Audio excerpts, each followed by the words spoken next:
నా పేరు చంద్రగుప్త మౌర్యుడు. ఒకప్పుడు నన్నెవ్వరూ గుర్తించలేదు, కాని చరిత్ర నన్ను మరిచిపోలేదు.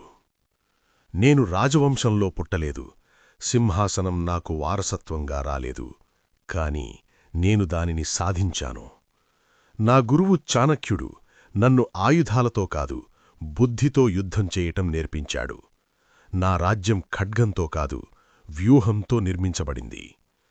మగధ సింహాసనంపై కూర్చున్నప్పుడు నేను ఒక్క రాజ్యాన్ని కాదు, భారతదేశానికి ఏకత్వాన్నిచ్చాను.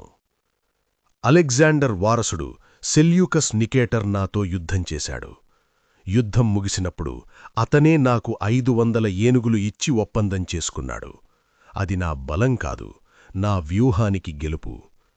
నా సామ్రాజ్యం ఆఫ్ఘనిస్తాన్ నుంచి బెంగాల్ వరకు విస్తరించింది. సైన్యం, గూఢచార వ్యవస్థ, చట్టం అన్నీ ఒకే లక్ష్యానికి, స్థిరత్వం.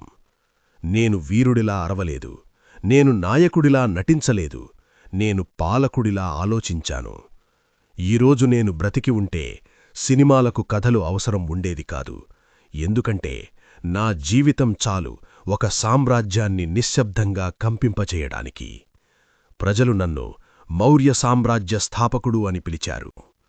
కర్ణాటకలోని శ్రవణబెళగోళ వద్ద నేను అన్నం నీరు త్యాగం చేశాను.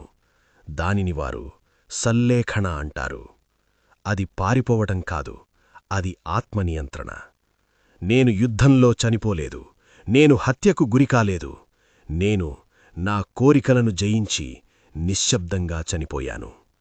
నా జీవితం సామ్రాజ్యంతో మొదలైంది, నా మరణం త్యాగంతో ముగిసింది.